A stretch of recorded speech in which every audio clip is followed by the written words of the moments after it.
Since I started going through apartment hunting, finding my apartment, moving in, settling down and all of that, I've realized that there is so much information that first-time renters are not privy to. I don't know if you're not searching enough or there's just not that much information out there. Some of the questions I'm going to be sharing with you are questions that I wish I knew and had asked before moving into this place.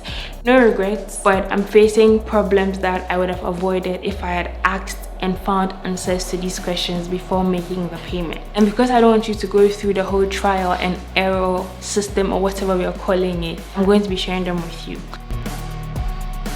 The very first question you want to ask is, how is the water situation in the area that you want to rent at? Do they have constant flow of water? If they don't, does the apartment come with water reservoir or a borehole you can get constant flow of water from? I don't know anybody that doesn't need water on a daily, and not being able to have constant flow of water after paying that much rent is it's a big headache. I'll tell you that for free. And don't just take the landlord or the agent's word for it. Ask the people living in the neighborhood.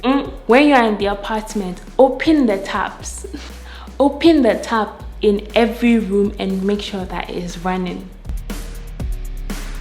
Talking about water, you also want to make sure that you're finding out if the area is prone to flooding. It would be ideal for everybody to go apartment hunting when the rain starts. But to be fair, that is not always the case. But when you do go apartment hunting during the seasons where the rains are not yet in, you want to look out for signs of floods. Does the area have a good drainage system? Is the apartment on a hill or in a valley? If it's in a valley and there are no drains, and even though this trick may not always work, you want to look out for watermarks on walls. So when an area is flood prone, you notice that some of the houses have watermarks at the base of the wall. They have some cracks in the wall, or the paint is wearing off from the bottom up. If they have those things, you should know that that area may be prone to flooding. Maybe the apartment or the house that you're going to be renting is elevated, the foundation and everything has been done right. But aside the house, when it's time for you to step out, what is the situation like outside when the rain starts? It is very easy for you to feel the pressure to secure an apartment when you finally find what you're looking for. Don't let that pressure get to you. Chances are the apartment is not going to be gone if you don't pay immediately. Take that extra day to visit the neighborhood, ask these questions, observe these things before you go and make payments. Don't let the landlord or agents make you feel like this apartment is hot cake and if you don't want it, someone else is waiting to make payments. 90% of the time they are lying.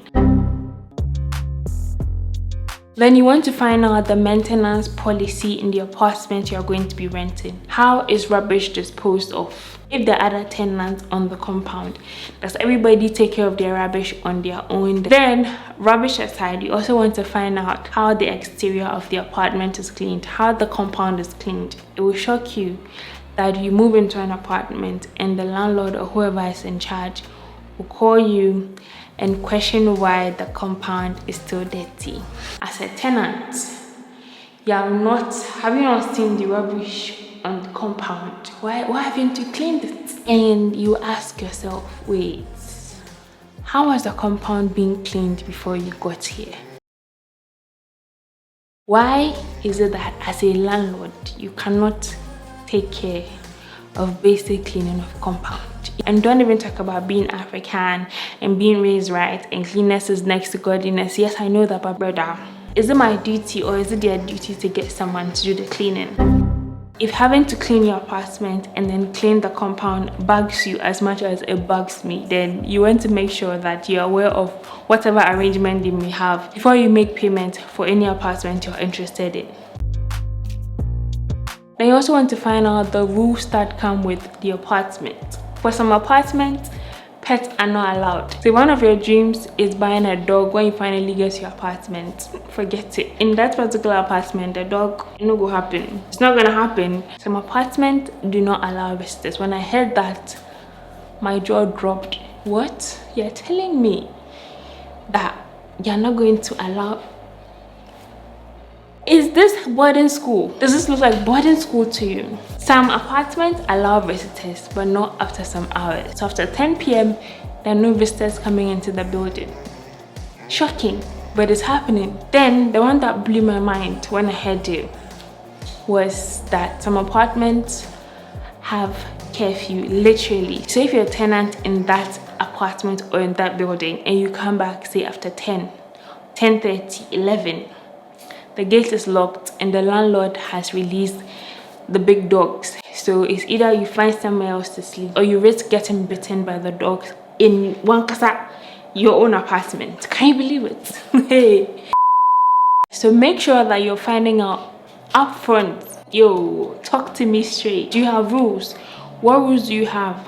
Look at the ones you can put up with. If they're other tenants and they're nice enough, maybe talk to them and let them tell you about their experience living there. Then let's talk about basic utilities, water and light. Do you have your own electricity meter? If you don't, voila, because if you're going to be splitting the electricity bill with one or two other tenants, that means that chances are it's not going to be fair. Someone may have 2 ACs, a fridge, a cooker, a washing machine, all of that, and you may have just one tiny fridge that you're managing and a few fans, and they'll be expecting you to split the bill in a certain percentage. That may not entirely be favorable to you. Okay, if you have your own meter, that's perfect. You're going to be paying for electricity that only you have used, not taking on anybody's burden. So you want to find that out. When it comes to water, most of the times the water bill comes for the entire apartment and they split it among you. So any of them may work for you. Just make sure that you're finding out the arrangements before you make that payment, because once you commit, it may be hard for you to reverse that. Yeah.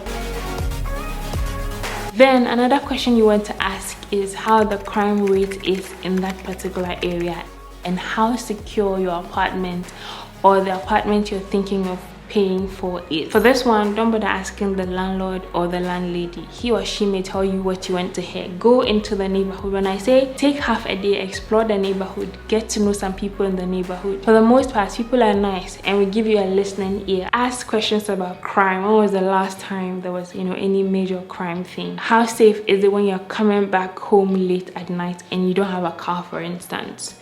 Are people robbed at gunpoint? Are people raped in the neighborhood?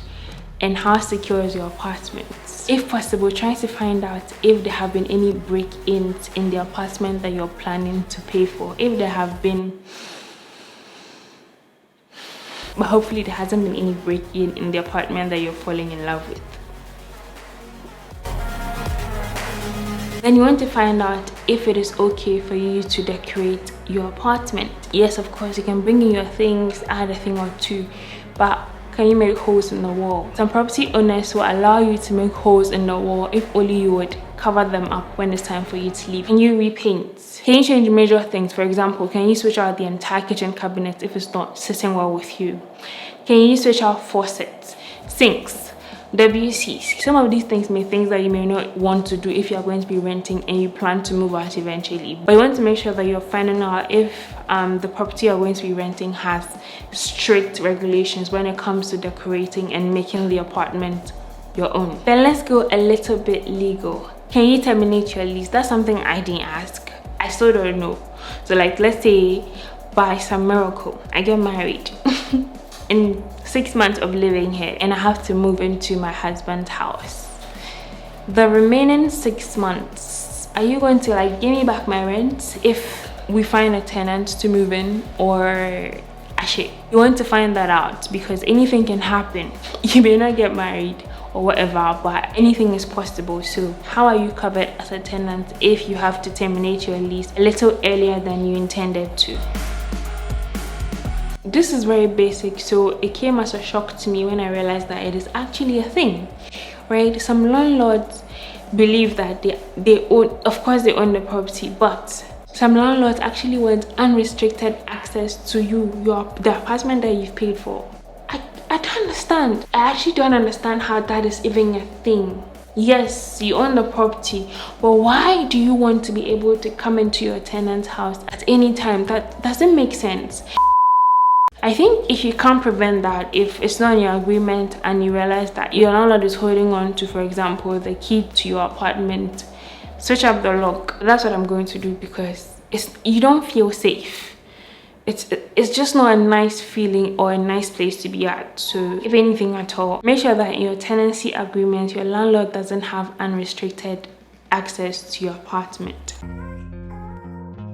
Talking about the agreement, I got my tenancy agreement after I had made payments, which may be the case most of the time. But if you can, try to have a look at the agreement before you make payments, because they may always sneak things in after you've paid the money, when they know that it'll be difficult for you to get your money back. Then this particular one is not a question, but it's something that you want to make sure that you have done before you make payment. If there is anything at all wrong with your apartment, if any part of it is incomplete, or there's something that is not sitting well with you, and the landlord or the landlady has promised that they will fix it, they'll get it fixed before you move in, make sure that the thing is fixed before you make payment. For example, the fixtures in your apartment are not done, or the lighting in your apartment is not completed. That's something that has happened to me. If you were in my apartment vlog, I showed you one part of my living room that had these type of lights, and the other side that didn't have those type of lights. And the landlord said that, well, he would get them fixed after a week or two of moving in. Ladies and gentlemen, it has been 1 month and some days since I moved into this place. The wiring is still bare open. The lights have not been fixed. Don't do that. If there's a broken pipe, broken toilet seat, something that could be as basic as anything at all that needs fixing, make sure that it is fixed before you make payment. Some of them may tell you that, well, I don't have the money right now and I would need your money, I would need the rent you're about to pay in order to fix these things. That's fair, but don't go ahead and make the full payment. Pay maybe 3 months. Let him give you a receipt or some sort of agreement. Let him use that 3 months money to fix what needs fixing before you pay the rest of it. Otherwise, these people will be tossing you like a tennis ball. And I've even heard that that is a strategy that some landlords or landladies use. They will take your money, promise you heaven on earth. They will not lift a finger to fix any of these things that you may have complained about. And then because you are all moved in and you've committed by paying the full amount, now you'd have to go ahead and fix those things yourself, because, well, you're the one using it, so it doesn't affect them. So if you're going to fix it or you're not going to fix it, so their cup of tea. How is somebody this cruel? And some of them may even have the audacity to tell you to top up. Like, so after you've paid one year of rent or 1.5 years of rent or even 2 years of rent, they have the audacity to ask you to top up some more so that they can use that money to fix the things that you have a problem with after paying all that rent, because they don't have money.